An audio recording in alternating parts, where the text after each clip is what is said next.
Fala galera, seja muito bem-vindo a mais um Panorama de Mercado. Hoje, dia 12/12, sexta-feira, sextou, é o último pregão da semana, uma semana meio atribulada aí com relação à questão do Fed, né?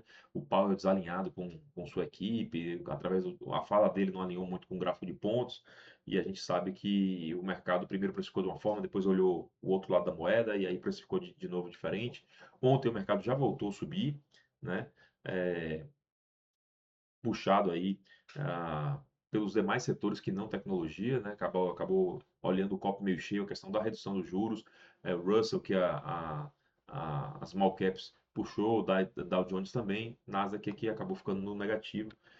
A gente vai falar um pouquinho sobre tudo isso, mas antes deixa eu só me apresentar, para quem não me conhece, meu nome é Breno Brasil, e essas são nossas redes sociais, né? A gente pede que você que dê aquele apoio, aquela seguida, curtida, caminhada para os traders aí dos grupos de WhatsApp que você tem aí. Isso acho que vai nos ajudar bastante, tá bom? Então vamos lá.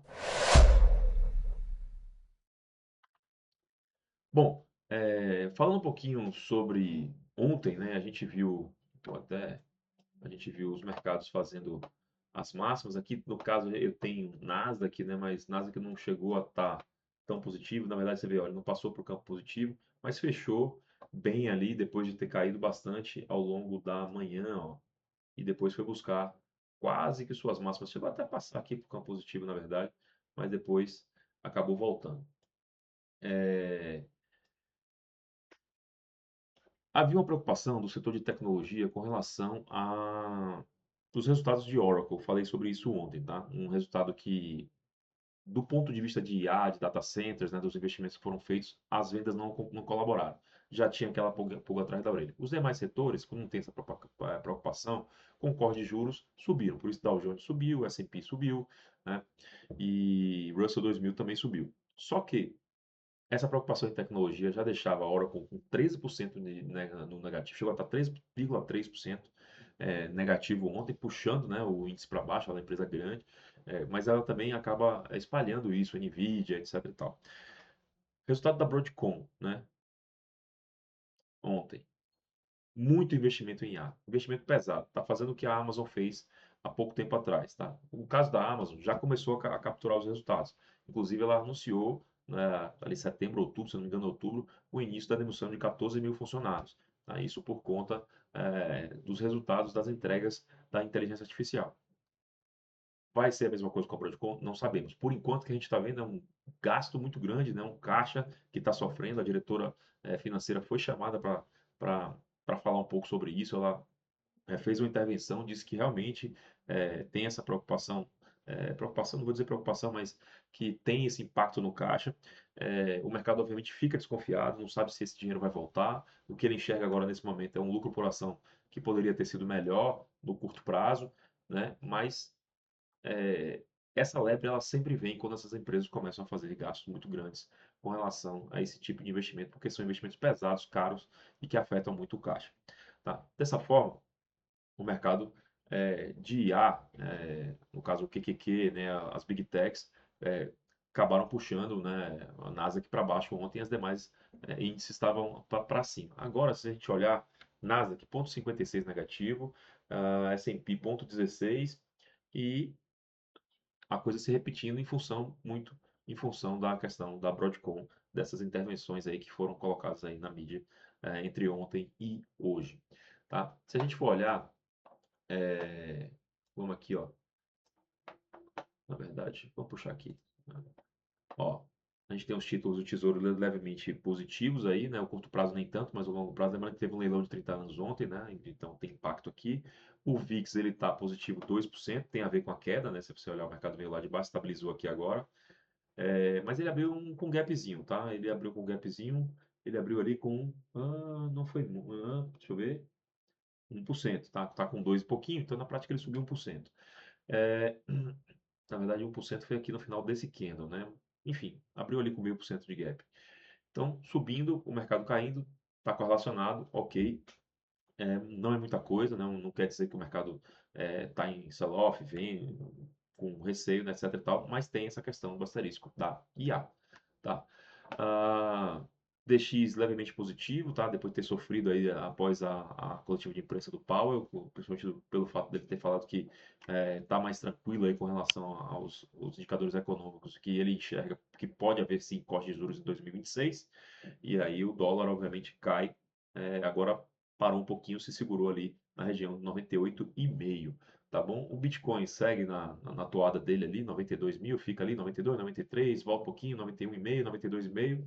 E a gente vê que IA, ó, sofrendo bastante com a VGO, que é a Broadcom, caindo 6%, tá? Já expliquei aqui a questão do IA, dos gastos, e que isso não foi bem visto ontem, ou pelo menos tem ali um sinal de alerta e de preocupação. Acho que talvez a palavra certa seja preocupação. Tá? No segundo pelotão de Nasdaq está bem misturado ali, né? Tem coisa positiva, tem coisa negativa, mas você vê que os negativos aí eles acabam pesando um pouquinho, ó, 0,1%, 1%, 1%, aí quase 1%, enquanto os que estão positivos é 0,10, 0,40, 0,10, aqui tem 0,4, e aí tem American Airlines ali, que para quem não sabe é NASA, que está, apesar de não ser uma empresa de tecnologia, está subindo 1,5%, estourando um pouquinho. Bancos todos positivos em S&P e os demais setores aqui de S&P também positivo. Como eu falei, o futuro de S&P está negativo 0,16, ou seja, é a IA puxando para baixo, porque se fosse pelas empresas de varejo, né, indústria, etc., provavelmente o índice estaria positivo, tá?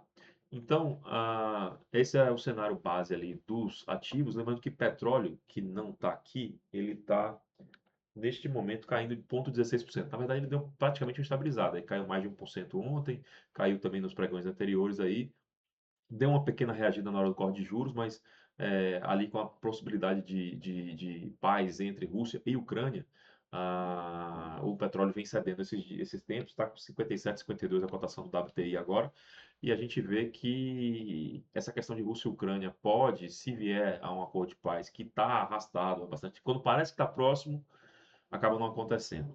Então, o mercado está esperando. Lembrando que tem também uma confusão na Venezuela, ali tem embargos, né, sanções ali contra navios cargueiros que têm cargas ali que não estão respeitando todos os acordos aí e são para empresas, enfim, em países que mexem com coisas erradas, vamos dizer assim. E aí os Estados Unidos está segurando essas cargas e, obviamente, o objetivo é sufocar um pouco essas vendas da Venezuela para forçar a queda do Maduro, mas isso tem sido uma questão que o mercado está aguardando para ver o impacto ainda. Ele tem precificado mais a questão de Rússia e Ucrânia.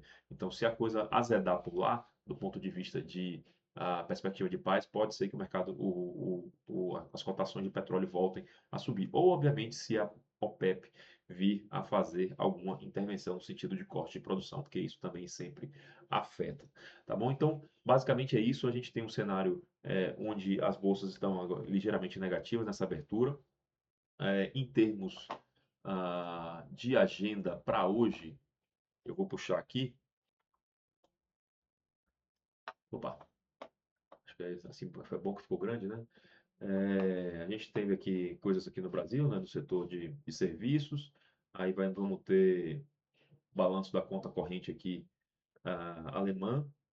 12h35, o Alston Gosby, presidente do Fed de Chicago fala, ele é um cara que era mais doido, depois mudou um pouquinho com essa questão da mudança do governo. Não creio que vá fazer algum preço, né? Tá com uma estrelinha ali. O Gosby, ele fala, agora que teve a reunião, ele pode voltar a falar de política monetária, então tem que ficar atento, mas ele é um cara que quase toda sexta-feira ele fala, tá?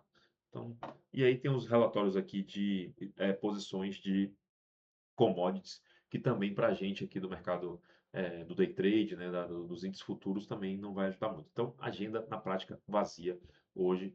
É importante que a gente tenha ali a consciência de escolher bem os trades, não entrar em qualquer coisa, porque não tem ali uma preocupação evidente ou uma euforia evidente ali na compra, tá?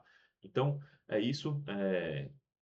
Queria agradecer a audiência da semana aí, os comentários que tenho recebido também acerca da qualidade dos vídeos. Fico muito feliz e vamos para a próxima semana, que deve ser a última semana do trade do ano de 2025. Tá bom? A gente se vê, deixe seu comentário, sua dúvida, a gente vai ficar muito feliz em responder também.